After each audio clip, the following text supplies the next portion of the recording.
नमस्कार, सत श्री अकाल, आदाब। मेरा नाम मनदीप पुनिया है और आप सुन रहे हैं पंजाबी रेडियो यूएस से। मैं एक बार फिर हाजिर हूं नए बुलेटिन के साथ और शुरुआत करते हैं आज की मुख्य खबरों से। मध्य प्रदेश के इंदौर शहर में एक आश्रम में 5 बच्चों की मौत हो गई है और 44 बच्चों को अस्पताल में भर्ती करवाया गया है। आश्रम के संचालक और पुलिस प्रशासन ये नहीं बता रहे हैं कि उन बच्चों की मौत कैसे हुई है। लोग कह रहे हैं कि शायद फूड पॉइजनिंग हो सकता है या कोई गंभीर बीमारी भी इन बच्चों में मौजूद हो सकती है। आज राज्यसभा के सेशन में विपक्ष ने वॉकआउट कर दिया। अपोजिशन ने आरोप लगाया कि उनके नेता मल्लिकार्जुन खड़गे का अपमान किया गया, उनको बोलने नहीं दिया गया। इसके अलावा मल्लिकार्जुन खड़गे ने कहा कि प्रधानमंत्री नरेंद्र मोदी लगातार अपने भाषण में झूठे तथ्य रख रहे थे। वो सही तथ्य रखना चाहते थे लेकिन उनको बोलने का मौका नहीं दिया गया, इसलिए सारे अपोजिशन पार्टियों ने आज राज्यसभा से वॉकआउट कर दिया। उत्तर प्रदेश के हाथरस जिले में कल एक सत्संग के दौरान भगदड़ मच जाने के कारण 121 लोगों की मौत हुई थी। आज उस मामले में एफआईआर दर्ज की गई है। सत्संग का संचालन करने वाले लोगों के ऊपर एफआईआर दर्ज की गई है, लेकिन जो सत्संग सुना रहा था बाबा नारायण साकार, उसका नाम एफआईआर में नहीं है। भारत के प्रधानमंत्री नरेंद्र मोदी ने आज राज्यसभा में अपना भाषण दिया। उन्होंने अपने भाषण में मणिपुर के ऊपर भी बात रखी। उन्होंने कहा कि उनकी सरकार मणिपुर में शांति बनाने की कोशिश कर रही है। इसके अलावा उन्होंने विपक्ष के ऊपर भी हमला किया। उन्होंने कहा कि बाबा साहब अम्बेडकर का अपमान कांग्रेस पार्टी ने किया था, उनको चुनाव हरवाकर कांग्रेस पार्टी ने जश्न मनाया था। दिल्ली के उपराज्यपाल वीके सक्सेना के 23 साल पुराने एक मामले में नर्मदा बचाओ आंदोलन की बड़ी नेता मेधा पाटकर को 5 महीने और 10 लाख रुपए का जुर्माना लगाकर सजा सुनाई गई है। उन पर मानहानि का मामला दर्ज था। जब वीके सक्सेना एक एनजीओ चलाते थे उस समय मेधा पाटकर ने मीडिया में उनके खिलाफ बयान दिए थे। उसी मामले पर दिल्ली के कोर्ट ने उनके खिलाफ ये सजा सुनाई है। आज दिल्ली में आम आदमी पार्टी की बड़ी बैठक हुई। हरियाणा विधानसभा चुनाव को लेकर आम आदमी पार्टी ने मंथन किया और कहा कि वो हरियाणा विधानसभा की 90 की 90 सीटों पर चुनाव लड़ेगी और हो सके तो अकेले चुनाव लड़ेगी। अगर उनका गठबंधन नहीं हुआ तो आम आदमी पार्टी हरियाणा में अकेले चुनाव लड़ने जा रही है। पंजाब के खडूर साहिब से सांसद अमृतपाल सिंह 5 जुलाई को संसद में अपनी शपथ लेंगे। उनको 4 दिन की पैरोल मिल गई है। वे इस समय असम की डिब्रूगढ़ जेल में बंद हैं। उनको हवाई जहाज से दिल्ली लाया जाएगा। इस बात की तस्दीक सरबजीत सिंह खालसा ने भी की है। ये थी आज की मुख्य खबरें। अब करते हैं इन खबरों का विश्लेषण और शुरुआत करते हैं पहली खबर से, जो कि मध्य प्रदेश के इंदौर शहर से आई। मध्य प्रदेश के इंदौर शहर में बच्चों के एक आश्रम में 5 बच्चों की मौत हो गई और उसी आश्रम के 44 बच्चों को अस्पताल में भर्ती करवाया गया है। उन बच्चों में से 6 बच्चे अभी आईसीयू में भर्ती हैं। वो भी जिंदगी मौत के सवाल पर जूझ रहे हैं। ये इतनी दर्दनाक घटना है जिसको सुनकर लोगों की रूह खड़ी हो गई हैं और सबकी निगाहें इस समय इंदौर पर टिकी हुई हैं। क्या 44 बच्चों की जिंदगियां बच पाएंगी या नहीं बच पाएंगी? जो ये आश्रम है, इसके जो संचालक हैं वो अभी तक इस पर कोई क्लैरिटी नहीं दे पाए हैं कि उन बच्चों की 5 बच्चों की मौत कैसे हुई है, 44 लोगों को भर्ती क्यों करवाया गया। न ही प्रशासन इसके ऊपर कोई जवाब दे पाया। इवन एक सब मजिस्ट्रेट की ड्यूटी लगाई गई थी और जब वो वहां पर जांच करने के लिए पहुंचे तो ठाके लगाते दिखाई दिए, दांत फाड़ते दिखाई दिए, हंसते दिखाई दिए और उसकी वीडियो सोशल मीडिया पे वायरल हो गई। हालांकि उनको अब सस्पेंड कर दिया गया है। पर आप देखिए, सरकारी तंत्र जब ऐसे मामलों में जांच करने जाता है तो वो वहां पर हंस रहा होता है खड़े होके। वो तो इस जो मजिस्ट्रेट की एक हिसाब से वीडियो बन गई और सोशल मीडिया पे वायरल हो गई। नहीं तो बताइए ऐसे मामलों में क्या होता, क्या जांच होती जब वो वहां पर जाकर हंस रहे हैं और ठाके लगा रहे हैं। तो कहीं ना कहीं ये दिखाता है कि प्रशासन कितनी अनदेखी कर रहा है। और उन बच्चों की अलबत्ता मौत कैसे हुई, इसके ऊपर अभी तक प्रशासन के ऊपर कोई जवाब नहीं है और ना ही प्रशासन के पास कोई जवाब है और ना ही जो आश्रम के संचालक है उनके पास कोई जवाब है। युग पुरुष नाम से आश्रम चलाया जा रहा है। कहा जा रहा है कि इसमें अनाथ बच्चे और जो मेंटली चैलेंज्ड बच्चे, उस किस्म के बच्चे इस आश्रम में रहते हैं। कई लोग कह रहे हैं कि शायद फूड पॉइजनिंग से जो बच्चों की मौत हुई है, इसलिए जो बाकी बचे हुए बच्चे हैं उनको जो उस आश्रम का खाना है वो खाने के लिए मना कर दिया गया है। बाहर से अच्छा खाना उन बच्चों के लिए भेजा जा रहा है। हालांकि मैस में चेकिंग शुरू हो गई है कि उन बच्चों को ऐसा क्या खिलाया गया जिससे 5 बच्चों की मौत हुई है, 6 बच्चे आईसीयू में भर्ती हैं और 44 बच्चे अस्पताल में भर्ती हैं। इसको लेकर बहुत सारे गंभीर सवाल खड़े हो रहे हैं कि जो हमारे अनाथ आश्रम होते हैं या फिर ऐसे जरूरतमंद बच्चों के लिए जो आश्रम होते हैं उनमें किस किस्म की सुविधाएं हैं, ये आपके सामने है और एक बार फिर से सिस्टम एक्सपोज हुआ है। कल जो घटना हुई थी हाथरस की, जहां पर एक सत्संग में जो स्टैम्पेड हो गया था, यानी कि भीड़ में आपस में जो एक भगदड़ मची थी, उसमें 121 लोगों की मौत होने की खबर है, जिसमें ज्यादातर महिलाएं, करीब 100 के आसपास महिलाएं हैं, बाकी बच्चे हैं और सिर्फ एक पुरुष है। तो उस स्टैम्पेड में, उस भगदड़ में जो मौत हुई है उसको लेकर बहुत सारे सवाल उठ रहे हैं। जो जिन लोगों को अस्पताल में भर्ती करवाया गया है, मीडिया में उनके बयान चल रहे हैं, कह रहे हैं कि कोई किसी भी किस्म की व्यवस्था नहीं थी। और इस मामले में आज प्रशासन ने एफआईआर भी दर्ज की है। जो एफआईआर दर्ज की है वो काफी ढीली है और उसकी ठीक ठाक आलोचना भी सोशल मीडिया पे हो रही है। इसमें जो आज हाथरस के मामले में जो एफआईआर दर्ज की गई है, उसमें सत्संग के संचालकों के ऊपर एफआईआर दर्ज की है। उसमें जो सत्संग बाबा सुना रहा था, बाबा भोले, जिसको नारायण साकार जिसका असली नाम है, उसको लेकर उस एफआईआर में ना तो उनका जिक्र है ना उनका नाम है। उनका नाम एफआईआर में होना चाहिए था, बाय नेम वो एफआईआर होनी चाहिए थी। इसको लेकर आज जो यूपी के मुख्यमंत्री हैं योगी आदित्यनाथ, उनसे भी सवाल किया गया। आज वो घटनास्थल पर पहुंचे थे निरीक्षण करने के लिए, रिपोर्ट लेने के लिए। उनसे जब मीडिया ने सवाल किया तो उन्होंने कहा कि उन्होंने एफआईआर बड़ी ओपन एंडेड रखी है और इन्वेस्टिगेशन की चीजें छोड़ी हैं और एक रिटायर्ड जज से इस चीज की इन्वेस्टिगेशन करवाई जाएगी और जरूरत पड़ी तो उसका नाम भी लिखा जाएगा। ये बात आज योगी आदित्यनाथ ने कही है। वो जो घायल हैं उनसे मिलने पहुंचे थे और अस्पतालों में उन लोगों से मिले, उन जानकारी ली स्वास्थ्य की। तो कहीं ना कहीं ये यूपी प्रशासन की अनदेखी तो है ही, साथ में वो जो नारायण साकार नाम का बाबा है जो, उसके ऊपर भी एफआईआर होनी चाहिए। उसने ऐसी घटिया व्यवस्था क्यों की थी? लगभग 50,000 लोग उसका सत्संग सुनने के लिए आए थे और जैसे सत्संग खत्म हुआ तो भगदड़ मच गई और उसी के दौरान ये बच्चे और ये महिलाएं मरी हैं। बताया जा रहा कि जो निकलने का रास्ता था वो काफी संकरा था, बहुत पतला था और उसमें जब निकलने को लेकर मारामारी हुई और फिर कीचड़ भी था, हल्की हल्की बारिश भी हो रखी थी, कुछ लोग फिसल गए, कुछ महिलाएं फिसल गई, फिर उनके ऊपर से पूरी भीड़ एकदम भागने लग गई। इस वजह से जो स्टैम्पेड में जो लोगों की मौत हुई है, महिलाओं की मौत हुई है, इसको लेकर हालांकि जो और डिटेल है वो आनी बाकी है। इस मामले में जब पूरी डिटेल आ जाएंगी तो हम इस पे आपको डिटेल से बात बताएंगे। लेकिन भारत में कितनी जान सस्ती है लोगों की, आप समझिए कि कल 121 लोगों की मौत हुई, उसमें एफआईआर में मेन कल्प्रिट का नाम ही नहीं है। ऐसे ही आज इंदौर में 5 बच्चों की मौत हुई, 6 बच्चे आईसीयू में हैं और 44 बच्चे अस्पताल में भर्ती हैं। लेकिन प्रशासन को यही नहीं पता कि उन बच्चों की मौत कैसे हुई है, ना आश्रम संचालक के ऊपर अभी तक कोई एफआईआर हुई है। तो ये बहुत सारी चीजें जो इंडिया में दिखाते हैं कि लोगों की जान कितनी सस्ती है, इसके ऊपर सीरियसली बात होनी चाहिए। जैसे मैं कई बार अपने बुलेटिन्स में जो मजदूर हैं, जो काम करने की जगह हैं, फैक्ट्रियां, या उनके स्वास्थ्य की या फिर उनकी जो मौतें कितनी सस्ती, उसके ऊपर मैं खूब काम बताता रहता हूं कि यहाँ पर इंडिया में कैसे कोई हादसा हो जाता है और हजारों मजदूर, लाखों मजदूर इन हादसों में हर साल मारे जाते हैं, लेकिन कोई भी जो कार्यस्थल पर सुरक्षा को लेकर कोई बात नहीं करता। ऐसे ही जैसे स्टैम्पेड हो गया, किसी हॉस्पिटल में ऐसे बच्चे मर गए खराब खाने से, इलाज नहीं मिल पाने के कारण बहुत सारे बच्चे मर गए। ऐसी इतनी घटनाएं होती हैं इंडिया में, लेकिन ये कभी भी डिबेट का डिस्कोर्स नहीं बन पाती। इससे हम अगर अगली खबर की बात करें तो वो आज राज्यसभा से आई। आज राज्यसभा में अपोजिशन पार्टियों ने वॉकआउट कर दिया। उसमें अपोजिशन पार्टियों ने कहा कि जो उनके नेता हैं मल्लिकार्जुन खड़गे, उनका अपमान किया गया, उनको आज बोलने नहीं दिया गया।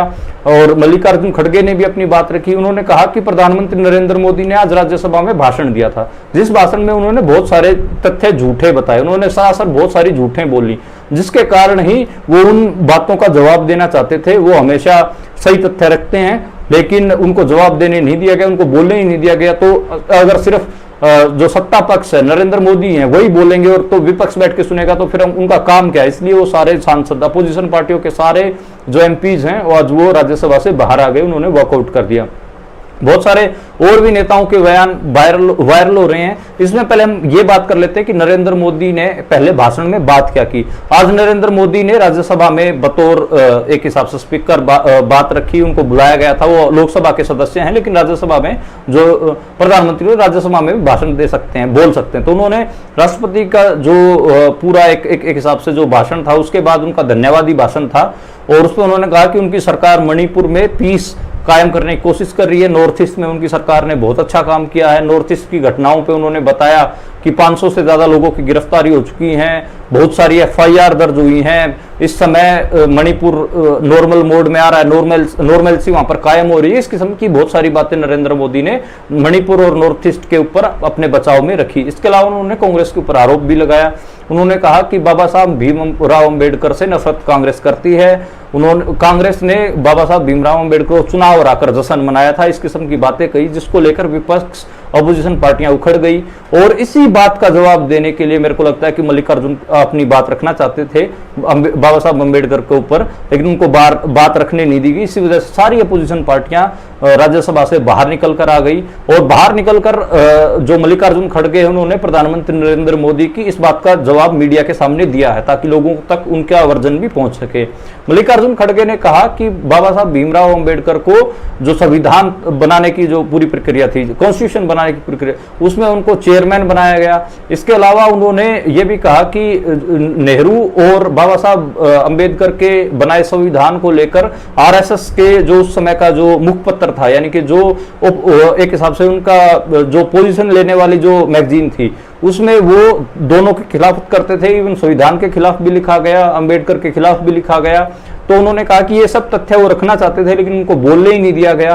तो कहीं ना कहीं हम सबको पता है कि इन चुनाव में कॉन्स्टिट्यूशन को, बाबा साहब अंबेडकर को एक बड़ा इशू बनाकर कांग्रेस चुनाव जीती है, बहुत सारी सीटें जीत कर आई है और बीजेपी को बैकफुट पे धकेला है।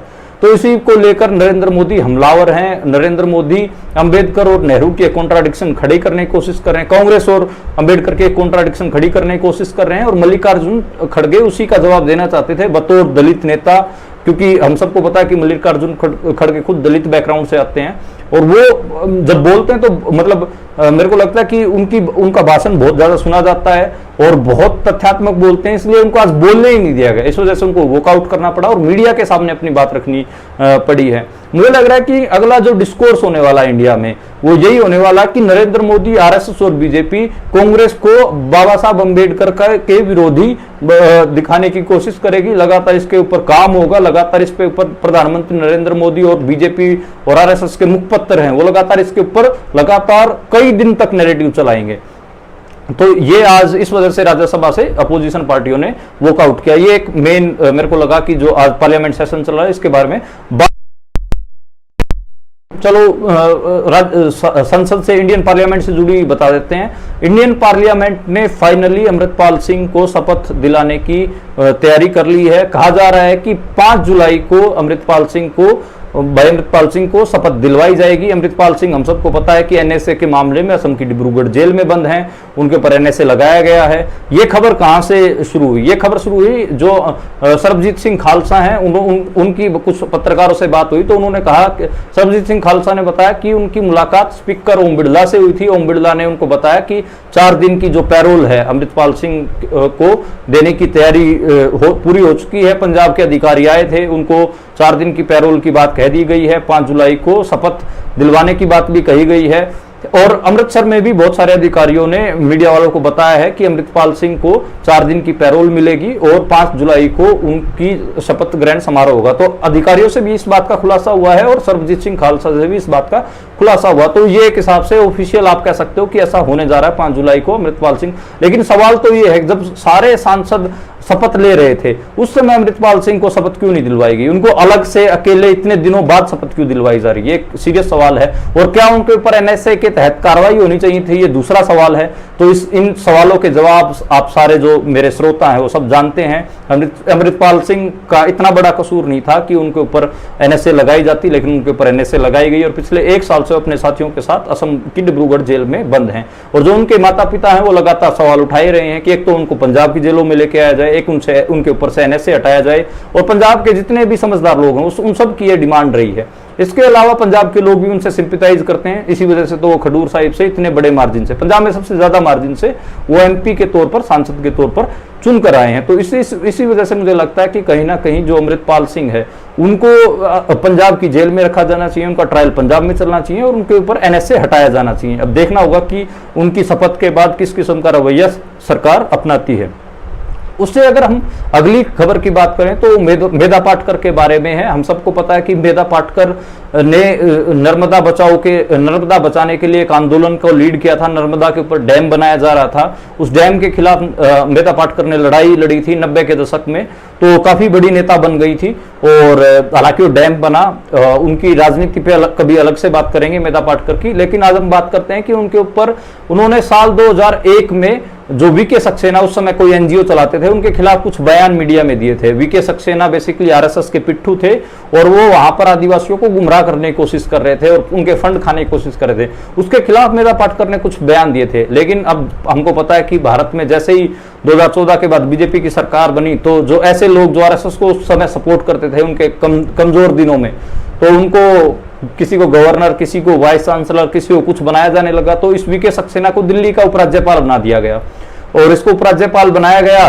तो अब इसने एक हिसाब से उस केस को जिंदा रखा और खुलवाया। तो उस उस मामले में जो मेधा पाटकर है उनको 5 महीने और 10 लाख रुपए की सजा सुनाई है दिल्ली के एक कोर्ट ने। तो हालांकि कोर्ट ने 1 महीने के लिए जो सजा है उसको आगे एक्सटेंड कर दिया है कि वो अगर अपर कोर्ट में जाना चाहे तो वहां उसके खिलाफ अपील दायर कर सकती हैं। तो आप सोचिए कि वीके सक्सेना जैसे लोग जो कोई आरएसएस वालों की कभी एनजीओ चलाते होते थे, वो आज इतने पावरफुल हो गए हैं कि उनके खिलाफ जिन लोगों ने कभी बात की, 23 साल पहले जिन लोगों ने बात की, उनको आज वो कोर्टों से सजा दिलवा रहे हैं। तो इतनी पावर कहीं ना कहीं लोगों के पास आ गई है। इसके ऊपर सीरियस बात होनी चाहिए कि जो एक्टिविस्ट हैं, अब वो आरोप तो लगाएंगे सत्ता पक्ष के साथ जो हमजोली करते हैं, जो लोग सत्ता जो हमेशा पावर के साथ रहते हैं, उनके ऊपर तो सवाल खड़े ही करेंगे। पंजाब में भी जो टाउट होते हैं या फिर पंजाब में जो एक हिसाब से सरकार का साथ देते हैं, उन लोगों के ऊपर खूब आरोप लगते हैं, हरियाणा में भी लगते हैं। तो कहीं ना कहीं मेधा पाटकर को दबाने की कोशिश है, क्योंकि हम सबको पता हो एंटी एस्टेब्लिशमेंट तो है ही, सरकार के ऊपर सवाल उठाती हैं, तो उनको दबाने की कोशिश की जा रही है। उनकी उम्र भी बहुत ज्यादा 80 साल से ऊपर की हो गई है मेधा पाटकर। और हम सबको पता है इसी वीके सक्सेना ने कुछ हफ्ते पहले अरुंधति रॉय के ऊपर भी यूएपीए के तहत कार्रवाई करने की बात कही की परमिशन दी थी। और अरुंधति के ऊपर जो 13 साल पुराना मामला था, 2011 का जो मामला था, उसको लेकर यूएपीए लगाने की बात हुई और उनके ऊपर भी कार्रवाई शुरू हो गई है। तो ये अब मेधा पाटकर का आप सोचिए 2001 का मामला है, 2011 का अरुंधति रॉय का मामला है, लेकिन ये वीके सक्सेना अब उन लोगों के ऊपर ये कार्रवाई करवा रहा है। तो कहीं ना कहीं इस समय सरकार के ऊपर जो लोग सवाल उठाने वाले हैं या सरकार के लोगों के ऊपर सवाल उठाने वाले हैं, उनके ऊपर कार्रवाइयां इंडिया में हो रही हैं। ये मेरे को लगता है कि जो इंडिया का डेमोक्रेटिक स्पेस है उसको सिकोड़ा जा रहा है, उसके ऊपर हमला मैं इस चीज को मानता हूं। उससे अगर हम अगली खबर की बात करें तो हरियाणा में हम सबको पता है विधानसभा चुनाव होने जा रहे हैं। इसको लेकर कांग्रेस और बीजेपी का तो आप लगातार नाम सुनते हैं, लेकिन आम आदमी पार्टी ने भी हरियाणा में चुनाव लड़ने के लिए कमर कस ली है। आम आदमी पार्टी ने लोकसभा चुनाव में हरियाणा में कांग्रेस के साथ गठबंधन कर रखा था। एक सीट पर चुनाव लड़ा था, कुरुक्षेत्र की सीट पर सुशील कुमार गुप्ता ने, वो कुछ हजार वोटों से चुनाव हार गए, क्योंकि वहां से अभय चौटाला भी चुनाव लड़ रहे थे इंडियन नेशनल लोकदल के।